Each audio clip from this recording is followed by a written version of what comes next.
beat Canelo with distance, with straight punches, single shots, basics, fundamentals. And Munguia, when I saw the first round, I was like, whoa, this is looking very interesting. And I think if he keeps like that and keeps his distance, he can beat Canelo. But then he decided to stay there. He wanted to trade with them, and he got hit.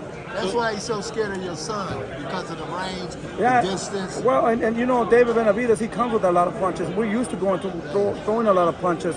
David's he has a different condition. And, you know, he has a different speed and power and all that. I would never even compare him to Munguia. That's why he doesn't want to face the Mexican monster, because he knows that that's not an easy win. He says he doesn't bring anything to the table, only 25 pounds the day of the fight.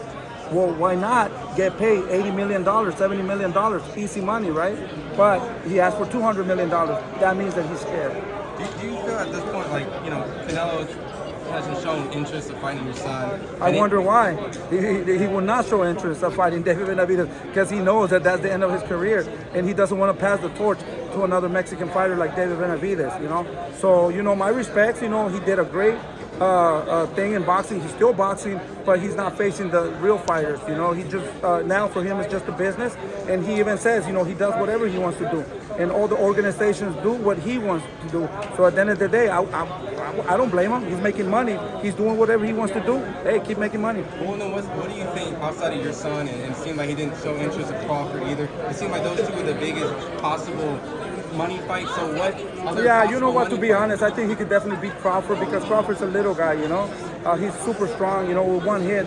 It's like three divisions difference, you know? That makes a big difference. Crawford's a hell of a fighter, and there's nobody that can beat Crawford. Maybe one division up, not a problem, but 2-3 divisions is just a lot. So why does he take the Crawford fight if he's not fighting David? If it's because you know, at the end of the day, Crawford is a very skillful fighter, and he's going to move around. And a lot of people don't know Canelo, his knees are not very well to be chasing people. So Crawford can move a lot. He wants somebody to come forward. Crawford's not going to come forward and try to stay toe-to-toe with him. He wants to get the fighters that are coming forward, and they're more of a clean fighter, you know, more of a fundamental, more. And Crawford's very slick, very, he adjusts, makes a lot of adjustments, and he's very slicky. So I don't think that's why he wants to fight a guy like that. Maybe that's probably why everyone's saying he's going to probably fight Edgar Berlanga then. Yeah, you know, if don't make me laugh, bro. You know, Edgar Berlanga in his last fights looked terrible, you know, to be honest with you. And to get the opportunity to fight the face of boxing, the king of 168, come on, bro, you know, why? I don't understand why. And, you know, I think it's just going to be a lot of money lost there, because, you know, his numbers are not well. And doing that, the numbers are going to get worse and worse. You think that's insulting the boxing fans? It is insulting. It is insulting, because at the end of the day, when you're one of the best in history and the face of boxing, okay, you get a little tune-up, but then you show up. But all these fights are just tune-ups, you know. People are getting mad and people are getting frustrated, you know, because of that. So guess what? Thank you, Canelo, because we have a lot of your fans. You know, now they're coming to this side, because David is the real fighter. He's the best at 168. He's the one, you know. So now we have a lot of fans, and everybody's starting to believe on David. We got to keep proving ourselves, and we're going to continue proving ourselves. You know, at this point, do you feel that Canelo just maybe optimistic, he's just pricing 200, just starting high and then well, let me ask you something. Let me ask you, all the people that are watching right now, you know, when you give an amount and you want to fight somebody, but then you ask for a ridiculous amount, it's like, shit, I don't care. If I get paid that, I'll fight him tomorrow. And that's what he says. You know, those are little things that little young kids say, you know, when they're little. Well, if I get this money, I'll definitely step, and I'll fight him tomorrow. I'll fight him tonight for $200 million, you know. Do you think he's bargaining, so he starts high and he go down maybe? Yeah, you know what? He doesn't want to face him. That's why he asking for too much money, so they don't even ask. But at the end of the day, I think he's hurting his career by saying that, because at the end of the day, everybody's talking about that. But if you say that David does not bring anything to the table, why not fight him? I'm pretty sure that we will get 80 million, 90 million. Easy, piece of cake, right? Why is he fighting Berlanga for 30? Why is he fighting Munguia for 30? When you can get 80 with somebody that doesn't bring anything to the table? So what is that? So it's obviously that the fight with Canelo is not happening. David here is 175. There's only two guys below him, Beterbiev. Whose fight would look most forward to? Like, styles makes fight.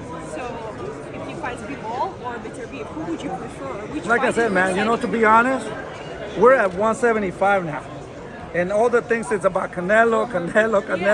We left 168, so we don't have to deal with that anymore.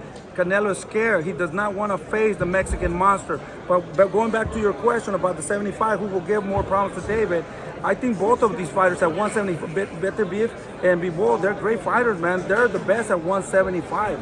Benavidez is a fucking monster, 100% knockout artist, you know? Bivol beat Canelo.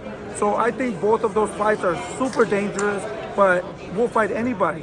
And we're not asking for money, you know? We're not here, oh yeah, if they give me 30,000 million, you know, whatever, what 30 million, 40 million. No, we just want to make history. So at the end of the day, these guys, I think they'll want to fight David because, you know, they don't have the opportunity like Canelo, you know? They'll fight anybody.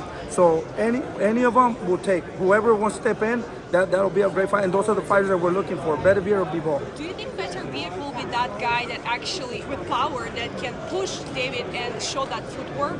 Well, of course, you know, we got to respect his power. He has a lot of power, but, you know, if we were to fight Benavidez, you know, we'll definitely see who's the stronger guy. You know, and if I see that, you know, he's connecting and kind of hurting David, we have to make adjustments.